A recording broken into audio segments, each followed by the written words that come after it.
خب بسم الله الرحمن الرحیم. سلام عرض میکنم خدمت دانشجویان محترم.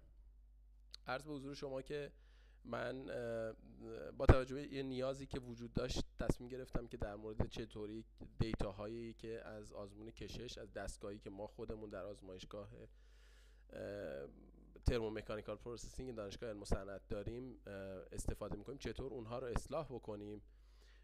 لذا لازم هستش که من ابتدای نکته رو بگم. با توجه به اینکه من به دستگاه خودمون یه آشنایی دارم و یه اطلاعات اولیه‌ای دارم و از ایراداتی در حقیقت که دستگاه داره اطلاع دارم، این ویدیویی که ضبط میکنم بیشتر به درد دانشجوی خودمون میخوره و من هدفم البته دانشجوی خودمون هستش، صرفا برای راحتی دسترسی دانشجویان روی آپارات و روی یوتیوب قرار میدم که راحت بتونن داشته باشن، هر دفعه نیاز نباشه از من بگیرنش با توجه به اینکه احتمالاً حجم فایل سنگین میشه. اما یه سری اصول کلی که میگم احتمال داره برای همه در حقیقت کاربرد داشته باشه، لذا استفاده ازش به اصطلاح آزاد هستش، هر کسی که میخواد استفاده بکنه. اما یه نکته وجود داره، به هر حال من برای این مواردی که میگم اصلاح بکنن و این به این شیوهی که میگم برای خودم و دانشجویانم مسئول هستم. یعنی اگر اشتباهی من گفته باشم طبیعتا مسئولیت اینکه دانشجوام کار میکنن و اگه اشتباهی بکنن با توجه به این آموزشی که دادم با خودم هستش. اما دوستان دیگر مختارن، یعنی میتونن فیلم های مختلف رو ببینن اگر در این زمینه وجود داره، یا راه های مختلف رو ببینن و به اصطلاح از اون چیزی که فکر میکنن درست هستش استفاده بکنن. ضمن اینکه اگر جایی اشتباهی رخ داده باشه و کسی بهم اطلاع بده، بسیار بسیار خوشحال و ممنون میشم و قدردانی میکنم.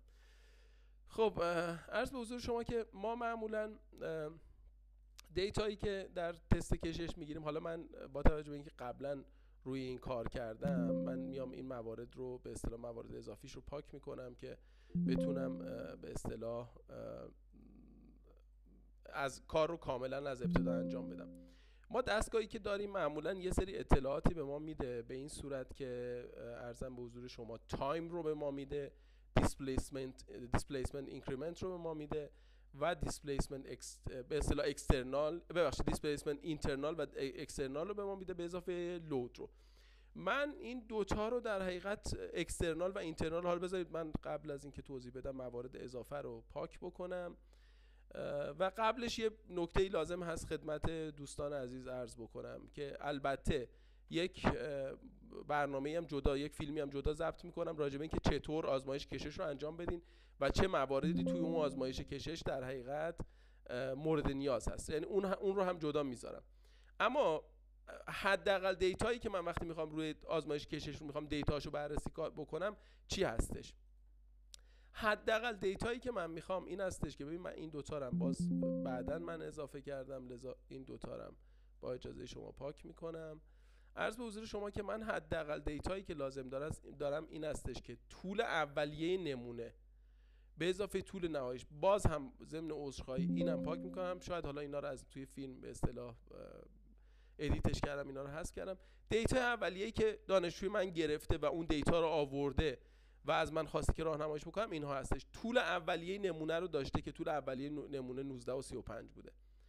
بعد عرضم به حضور شما که طول نهایی نمونه هم داشته که طول نهایی نمونه شده 20 و 20 میلیمتر و 800، اینا هم به میلیمتر هستش. عرض نمونه رو داشته و عرضم به حضور شما که ضخامت نمونه رو. عرض به حضور شما که ببینید همونطور که این دیتا ها رو برداشته، من اینو میخواستم بگم که حداقل دیتایی که باید از نمونه کشش داشته باشیم اینقدره. یعنی اینا حداقلشه. الان بهتونم میگم که چه ایرادی داره و شما این کارو نکنید.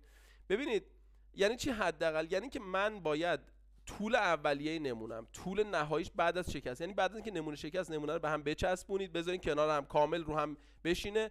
البته اگر میخواید سطح شکست رو مثلا بعداً ببرید با SEM مورد بررسی قرار بدین از نوع شکست و اینا، این کارو نکنید. خب یعنی خب چون میذاریدش رو هم یه مقدار خسارت میبینه، سطح شکست دمیج میبینه به اصطلاح، ولی باز حالا یعنی بعد این کارو بکنید ولی با دقت یه جوری بذارید که چیز باشه، چون ما طول نهایی رو میخوایم. مخصوصا الان بهتون میگم که این نمونه های ما چون اکستنسیومتر نمیبندیم به طور اخص به اون نیاز داره. خب عرض نمونه رو میخوام، چون من تنش رو وقتی میخوام حساب بکنم باید مساحت نمونه رو داشته باشم، برای عرض و طولش هم عرض و ضخامتش هم نیاز دارم. و این میدونید که مثلا این نمونه‌ای که ما الان اینجا داشتیم به اصطلاح بررسی میکردیم به اصطلاح نمونه مینیاتوری، به اصطلاح من بهش بگم نمونه مثلا ساب سایز تنسایل تست اسپسیمن بوده برای مثلا ورق‌های فلزی، برای شیت متال، که مثلا شکلش اگر من بخوام مورد بررسی قرار بدم شکلش یه همچین شکلی داشته. اما نکته اینه که من همونطور که گفتم نمونه‌های ما مینیاتوری بوده، یعنی طول کل نمونه رو که شما میرید نگاه میکنی، طول کل نمونه در حقیقت کلا 19.35 بوده. خب و حالا مثلا من گفتم اینطوری، منظورم مثل این مثلا ضخامت ورق، یعنی ضخامت ورق رو هم ما نیاز داشتیم که اینجا البته ضخامت ورق هست که 1.7 میلیمتر بوده ضخامت ورق. خب و ارزش 2.51 بوده.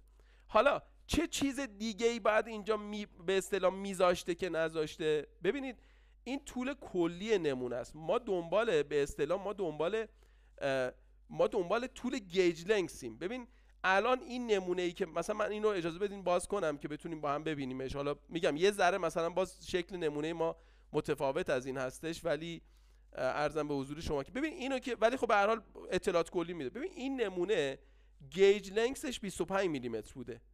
طول کل قسمتی که باریک‌تر شده به نسبت وقتی اینو برشتن 32 بوده و طول کلش 100 میلیمتر بوده.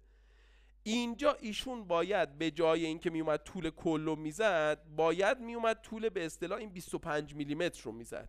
خب این یه نکته که میخواستم خدمتتون عرض بکنم، اینو حتما به اصطلاح توجه داشته باشین.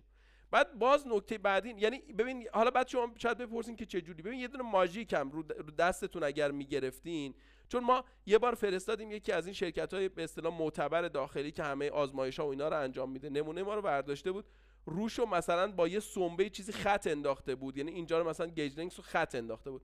بعد که اینجا رو خط انداخته بود، خب طبیعتا وقتی اینو بکشی از اونجایی که خط افتاده، چون تمرکز تنش میشه میشکنه. خیلی هم معتبره، یعنی بگم شاید خودتون متوجه شده باشین کجا رو دارم میگم، ولی معتبرترین جایی که آزمایش‌های متالورژی رو انجام میده. و متاسفانه اینجا خش انداخته بود، اینجا خط انداخته بود، از اون خط شکسته بود، بعد اومده اونم هم ریپورت کرده بود به عنوان نتایج تست کششش که کاملا اشتباه بود. اما مثلا من توی آزمایشگاهی توی به اصطلاح هلند کار میکردم، اینا رو میومدن با لیزر علامت میزدن که مثلا از کجا تا کجاست.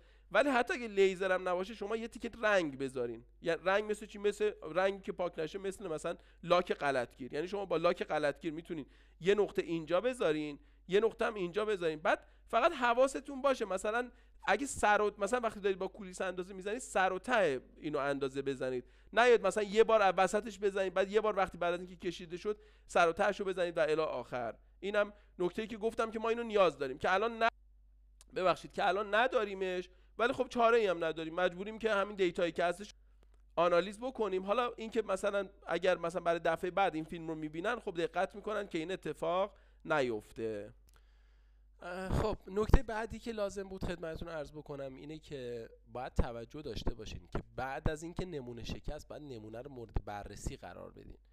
نمونه به هیچ وجه نباید از داخل این محدوده به اصطلاح خارج از محدوده گیج لنگث شکسته باشه. به عبارت دیگه اگر خارج از گیج لنگث شکسته باشه، شما باید اون نمونه رو بندازید کنار و اون نمونه نمیتونید، اصلا هیچ دیتاش به هیچ دردی نمیخوره، نمیتونید استفاده بکنید. خب بنابراین اینو توجه داشته باشید که به اصطلاح شما حتما باید نمونه‌تون از منطقه گیج لنگث شکسته باشه.